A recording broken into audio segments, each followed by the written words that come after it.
Hello दोस्तों, आज का ये वीडियो क्लास 10 केमिस्ट्री का पार्ट 6 है। इसके पहले हमने 5 वीडियो और अपलोड किया था केमिस्ट्री का, जिसमें हम लोग VVI ऑब्जेक्टिव क्वेश्चंस को किए थे। हमारा टारगेट है कि कुछ दिनों में आप तक 150 VVI ऑब्जेक्टिव क्वेश्चन पहुंच जाए, जिससे बोर्ड परीक्षा में बार बार क्वेश्चन रिपीट होता है। ठीक है, तो आज उसका छठा वीडियो है। आने वाले 1-2 वीडियो में हमारा मिशन कंप्लीट हो जाएगा। उसके बाद हम लोग दूसरे सब्जेक्ट पर चलेंगे। इसका PDF आपको बिल्कुल फ्री में हमारे टेलीग्राम चैनल पे मिल जाता होगा। टेलीग्राम चैनल का नाम अनुराग मैथ्स इंस्टीट्यूट है। वहाँ जाके आप लोग डाउनलोड कर ही लेते होंगे, और डिस्क्रिप्शन में भी इसका PDF डलवाते हैं, वहाँ से भी आप लोग डाउनलोड कर सकते हैं। ठीक है, चलिए समय को बर्बाद नहीं करते हुए चलते हैं क्वेश्चन पर। पहला क्वेश्चन है आपका, निम्नलिखित में से किस धातु का गलनांक सबसे कम है? कौन सा धातु कम ताप पर गल जाता है, पिघल जाता है? क्या होगा इसका सही जवाब? एल्युमिनियम होगा, सोडियम होगा, कॉपर होगा या फिर आयरन होगा? कौन ऐसा धातु है जिसका गलनांक सबसे कम होता है, बहुत कम होता है? तो देखिए, सबसे कम गलनांक होता है सोडियम का। एक तो ये पहले ये मुलायम धातु होता है, इसको चाकू से आराम से काट सकते हैं, और इसको जैसे आग पे चढ़ाएंगे ये पिघलना शुरू कर देगा। तो ऑप्शन नंबर बी इसका राइट आंसर हो जाएगा। चलिए अगला क्वेश्चन है, निम्नलिखित में से कौन उपधातु है? इस सब में से कौन उपधातु है? Zn मतलब जिंक है, कैल्शियम है, जर्मेनियम है या फिर कार्बन है?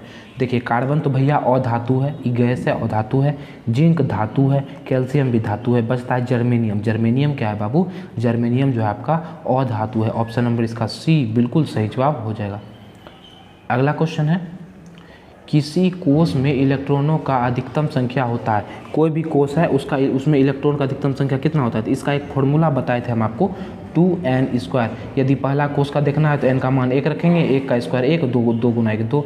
दूसरा कोष का देखना है तो n का मान 2 रखेंगे, 2 का स्क्वायर करेंगे 4, 4 को 2 से गुना करेंगे 8। तीसरा कोष का देखेंगे तो 3, 3 का स्क्वायर 9, 9 का स्क्वायर 18। तो कोई भी कोष में इलेक्ट्रॉन ज़्यादा कितना, अधिकतम कितना इलेक्ट्रॉन जा सकता है, वो कौन सूत्र से पता चलता है हमको? 2n² से। तो ऑप्शन नंबर बी इसका राइट आंसर हो जाएगा। चलिए अगला क्वेश्चन है आपका, निम्नलिखित में कौन अधातु है? अब भैया कौन अधातु है? इसके पहले वाला हमें जाना है कि कार्बन जो होता है वही अधातु है। ये शुरुए में हमको दिख गया तो शुरुए वाला टिक मार देंगे। ऑप्शन नंबर ए कार्बन क्या है? अधातु। ऑप्शन नंबर ए इसका राइट आंसर हो जाएगा। चलिए अगला क्वेश्चन है, जब धातु जल के साथ अभिक्रिया करती है तो कौन सा गैस बाहर निकलता है? धातु को अम्ल हो या जल हो, दोनों में से किसी के साथ में अभिक्रिया कराएंगे ना, तो हाइड्रोजन गैस बाहर निकलेगा। कौन सा गैस निकलेगा? Hydrogen gas. Option number C इसका सही जवाब हो जाएगा। ऑक्सीजन गैस निकलेगा नहीं, कार्बन डाइऑक्साइड नहीं, नाइट्रोजन नहीं, कौन सा निकलेगा? हाइड्रोजन गैस निकलेगा। चलिए अगला क्वेश्चन है, निम्नलिखित में कौन सबसे अधिक अभिक्रियाशील धातु है? Magnesium, sodium, calcium, sodium, potassium, सबसे अधिक अभिक्रियाशील धातु कौन है? तो सक्रियता श्रेणी जब हम आपको याद करा रखे थे तब बताए थे सबसे ज़्यादा है पोटेशियम, फिर है सोडियम, इस तरह से है। तो सबसे ज़्यादा कौन हुआ भैया? सबसे ज़्यादा हुआ पोटेशियम। तो ऑप्शन नंबर डी इसका सही जवाब हो जाएगा। क्या हो जाएगा सही जवाब? पोटेशियम। ठीक है, अच्छा, पोटेशियम का परमाणु संख्या कितना होता है ये भी बता देंगे। इसका होता है 19 को, पोटेशियम का परमाणु संख्या 19। ये भी बहुत बार ऑब्जेक्टिव में पूछ चुका है। चलिए अगला क्वेश्चन है, लोहा एवं इस्पात को जंग से सुरक्षित करने के लिए उन पर किस धातु की पतली परत चढ़ाई जाती है? तांबा का, चांदी का, सोना का या फिर जिंक का? तो देखिए, लोहा और इस्पात को जंग से बचाने के लिए ना उस पर जिंक का परत चढ़ाते हैं। किसका? जिंक का। और ई क्रिया को हम लोग यसद लेपन बोलते हैं। क्या बोलते हैं? यसद लेपन। तो जिंक ऑप्शन नंबर डी में है, तो डी इसका सही जवाब हो जाएगा। चलिए अगला क्वेश्चन है, पारे का अयस्क है। अब इस सब में से बताना आपको पारा का अयस्क कौन है? बॉक्साइट है, हेमाटाइट है, मैग्नेटाइट है या फिर सिनेबार?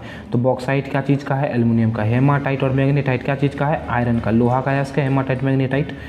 अब बचा क्या? सिनेबार। तो सिनेबार इसका सही जवाब हो जाएगा। सिनेबार किसका अयस्क है? पारा का अयस्क है। तो ऑप्शन नंबर डी इसका राइट आंसर हो जाएगा। चलिए अगला क्वेश्चन है, nitrogen dioxide, nitrogen dioxide NO2 का धुआं कैसा रंग का होता है? किस रंग का होता है? भूरा, लाल, हरा या फिर पीला? किस रंग का होता है? ऑप्शन नंबर 4 पीला है। ठीक है, तो इन चारों में से कौन सा रंग का होता है? तो नाइट्रोजन डाइऑक्साइड का जो धुआं होता है वो होता है भूरे रंग का। कैसा रंग का होता है? भूरा रंग का। तो ऑप्शन नंबर ए इसका राइट आंसर हो जाएगा। कैसा होता है? भूरा होता है। चलिए अगला क्वेश्चन है, वायुमंडल में कार्बन डाइऑक्साइड गैस की उपस्थिति है। कितना % वायुमंडल में कार्बन डाइऑक्साइड है यही बताना है। 0.01% है, 0.02% है, 0.03% है या फिर 0.04% है। वायुमंडल में कार्बन डाइऑक्साइड कितना है? तो भैया वायुमंडल में कार्बन डाइऑक्साइड पता है 0.03% है। यदि नाइट्रोजन पूछ दे तो वो 78% हो जाएगा, ऑक्सीजन पूछ दे तो 21% हो जाएगा। तो ये सब याद रखने वाला चीज़ है। ठीक है, और कार्बन डाइऑक्साइड 0.03% है। चलिए अगला क्वेश्चन है, कौन विद्युत का सर्वोत्तम सुचालक है? मतलब कौन विद्युत का सबसे बढ़िया सुचालक है? कॉपर है, Ag है, Al है या फिर Fe है। तो देखिए विद्युत का सबसे अच्छा सुचालक कौन है? कॉपर है, ठीक है। उसके बाद आता है आपका चांदी आता है, फिर एल्युमिनियम, फिर इस तरह से आता है। सबसे ज़्यादा सबसे बढ़िया कौन है? कॉपर है। घर में कौन सा तार यूज होता है? कॉपर का तार यूज होता है। तो Cu इसका सही जवाब हो जाएगा ऑप्शन नंबर ए, ठीक है। चलिए अगला क्वेश्चन है, इलेक्ट्रॉन के स्थानांतरण से बने यौगिक कहलाते हैं। अब इलेक्ट्रॉन इधर उधर हो रहा है तो इससे जो यौगिक बनता है उसको क्या बोलते हैं?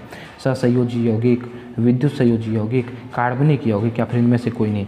तो इलेक्ट्रॉन के स्थानांतरण से मतलब इलेक्ट्रॉन लेन देन करके जो यौगिक बनता है उसको बोलते हैं विद्युत संयोजी यौगिक। कैसा? विद्युत संयोजी यौगिक। ऑप्शन नंबर बी इसका सही जवाब हो जाएगा। चलिए अगला क्वेश्चन है आपका, सीसा और टीन की मिश्र धातु को कहते हैं। सीसा प्लस टीन से कौन सा मिश्र धातु बनता है? तो उससे बनता है सोल्डर। क्या बनता है? सोल्डर। तो ऑप्शन नंबर ए इसका राइट आंसर हो जाएगा। सीसा टीन के मिश्र धातु से सोल्डर बनता है। अगला क्वेश्चन है, थोड़ा क्वेश्चन को छोटा कर लिया जाए, पूरा क्वेश्चन तब दिखेगा। क्वेश्चन है, जस्ता एवं तनु हाइड्रोक्लोरिक अम्ल। क्या बोल रहा है? जस्ता मतलब Zn और हाइड्रोक्लोरिक अम्ल मतलब HCl। तनु बोल दीजिए, उसमें ढेर सारा पानी मिला दीजिए। कि अभिक्रिया के फलस्वरूप निम्न में से कौन सा गैस बाहर निकलता है? साफ साफ दिख रहा होगा, ये है आपका धातु और ये है अम्ल। पहले भी बताए थे धातु और अम्ल अभिक्रिया करता है तो हाइड्रोजन गैस बाहर निकलता है, याद है कि नहीं? तो कौन सा गैस निकलेगा? हाइड्रोजन। ऑप्शन नंबर बी इसका राइट आंसर हो जाएगा। चलिए अगला क्वेश्चन है, बिल्कुल आसान क्वेश्चन है बाबू, एकदम मक्खन क्वेश्चन है। लोहा का परमाणु संख्या कितना होता है? आपको जब एग्जाम देने जा रहे हैं बाबू तो 1 से 30 तक परमाणु संख्या याद रखना बहुत जरूरी है। 1 से 30 तक तो याद होना ही होना चाहिए। इससे आपका परमाणु संख्या, संयोजकता ये सब पूछता है बोर्ड परीक्षा में। देखिए यहाँ लोहा का पूछ दिया, लोहा का कितना? 26, 27, 28, 29। तो लोहा का जो परमाणु संख्या है वो है 26। कितना है? 26। ऑप्शन नंबर ए इसका सही जवाब हो जाएगा। लोहा का परमाणु संख्या 26 है, ठीक है। चलिए अगला क्वेश्चन है, अब बताना है आपको क्लोरीन का संयोजकता क्या है। ये भी परमाणु संख्या से रिलेटेड क्वेश्चन। अब संयोजकता क्या होता है उसको थोड़ा समझ लेते हैं। कोई भी धातु या कोई भी अधातु अस्थायी होने के लिए मतलब वो अपना अष्टक पूरा करने के लिए जितना इलेक्ट्रॉन लेता है या जितना इलेक्ट्रॉन देता है, इसी को उस पदार्थ का उस परमाणु का संयोजकता बोलते हैं, ठीक है। क्या समझे? कोई भी परमाणु, कोई भी तत्व, यौगिक जो भी है, वो अपना अष्टक पूरा करने के लिए जितना इलेक्ट्रॉन ग्रहण करता है या जितना इलेक्ट्रॉन दान करता है, इसी को उस पदार्थ का संयोजकता बोलते हैं, उस तत्व का संयोजकता बोलते हैं। अब क्लोरीन का परमाणु संख्या कितना है भैया? 17 है। इसका बाहरी कक्षा में कितना इलेक्ट्रॉन? पहला कक्षा में 2 इलेक्ट्रॉन भरेगा, दूसरा में 8, 8 2 10, बाहरी कक्षा में 7 इलेक्ट्रॉन। अब इसका क्या काम है? इस 7 इलेक्ट्रॉन देगा कि 1 इलेक्ट्रॉन ग्रहण करेगा? तो इसका काम है 1 इलेक्ट्रॉन ग्रहण करना, 1 इलेक्ट्रॉन लेना आसान है। तो संयोजकता इसका कितना होगा? कितना इलेक्ट्रॉन का और फिर कर रहा है? 1 इलेक्ट्रॉन का संयोजकता कितना हो गया? 1। ऑप्शन नंबर ए इसका राइट आंसर हो जाएगा, ठीक है। चलिए अगला क्वेश्चन है, लोहे को जंग से बचाने के लिए निम्न में से कौन सी विधि उपयुक्त है? पहला है ग्रीस लगा करके। हाँ भैया, जब साइकिल वाइकिल में जंग वंग लगने लड़ता है तो मैकेनिक क्या करता है? उस पर ग्रीस लगाता है ताकि आराम से घर्षण भी कम हो और थोड़ा वो जंग भी उस पर नहीं लगे। उसके बाद पेंट लगा करके, हाँ भैया, घर्षण में जब लोहा का दरवाजा होता है तो उसको पेंट कर देते हैं तो बच जाता है। जिंक का परत चढ़ा करके, लोहा पे जिंक का परत चढ़ाते हैं तो भी जो है वो जंग नहीं लगता है उसमें। तो इसका सही जवाब हो जाएगा ऑप्शन नंबर डी, उपयुक्त सभी। सब कारण सब तीनों में का तीनों उपयोग करके हम लोग जो है ना लोहा को जंग लगने से बचा सकते हैं। चलिए अगला क्वेश्चन है, पीतल क्या है? अब बताना है आपको भैया पीतल क्या है। पीतल क्या धातु है, और धातु है मिश्र धातु या फिर इनमें से कोई नहीं?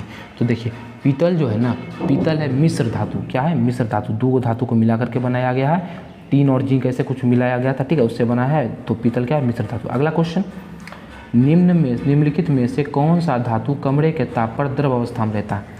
कल का वीडियो याद कीजिए, उसमें हम बताए थे कौन सा अधातु ऐसा है। पिछले वीडियो में हम लोग बात किए थे कौन सा अधातु ऐसा है, ठीक है, जो कमरे के ताप पर द्रव अवस्था में रहता है। यहाँ पूछा गया धातु, तो अधातु पूछता तो क्या हम लोग मारते? ब्रोमीन।